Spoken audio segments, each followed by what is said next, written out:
Hey guys, welcome to the very first episode of The Breakdown. Today we will be talking about home studio equipment and the importance of it and the way that it has changed, drastically changed the music industry. So sit back, relax, and get ready to learn. This is The Breakdown.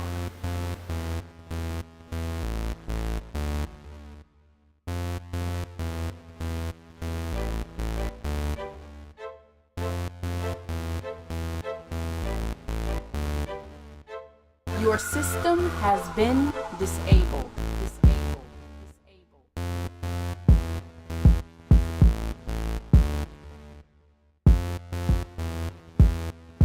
Guys, welcome back. And today we're going to talk about home studios. The days of needing big time studio time and these huge studios are just over. It's a digital world and we're doing things digital now. Everything is at the palm of your hands, and why not studio equipment? The home studio is where it's at and everybody's doing it. So let's get into it. I'll be breaking down what you need to start up a home studio. Things like a DAW, things like a MIDI keyboard, a laptop. These things are vital to constructing a successful home studio. Now, the first thing we're going to break down is the MIDI keyboards. There's a huge selections of keyboards that you can pick. You can either go hardware, straight hardware, or you can go straight MIDI. It's two differences. A MIDI keyboard is basically just a controller with no sounds. All of the sounds are supplied by your computer. Where something like a workstation, the sounds and drum packs are supplied within the keyboard. Those are more pricier.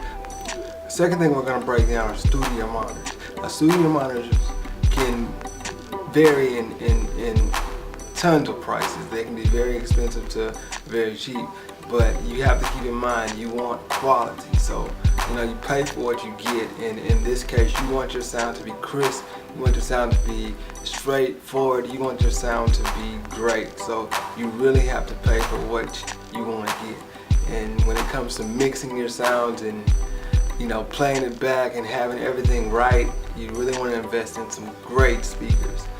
Next we have the computer. Now, a lot of people will tell you, oh, you need a Mac, you need this, you gotta get that, you have to have the best computer, get a Mac, get a Mac, get a Mac, get a Mac. But the bottom line is, you don't need a Mac. You do not need a Mac. Most of my music I make on PC, Windows, and it works just fine. But it's really preference. If you want to get a Mac and work with Pro Tools or Logic, then get a Mac. But a Mac is really not needed when it comes to making music.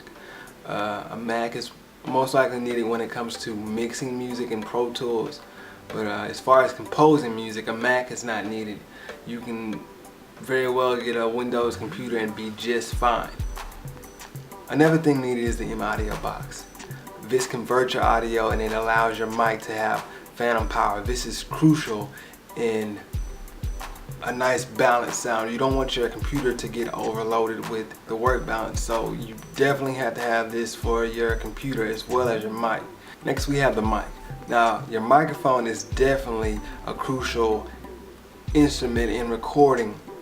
Definitely. So when you get a mic, you want to look up reviews. You want to find what works for you. Because some mics have a warm sound, some mics have a more balanced sound, some mics are omnidirectional, some mics are, straight on. So you really want to look up what you're going for, what type of sound that you want, and that's something that you have to do on your own. It's totally preference, what the buyer wants. Next we have a preamp. Now, a preamp magnifies what your mic already has. It can give you the warmth sound, it can give a more broader sound, or it can give a full sound. A preamp can be very expensive, so when it comes to beginners, I would suggest that you make sure music is really something you want to do before you invest in something like a preamp. Guys, thanks for joining me. This is your host, Dominique Anderson. This has been The Breakdown. Stay tuned for the next episode.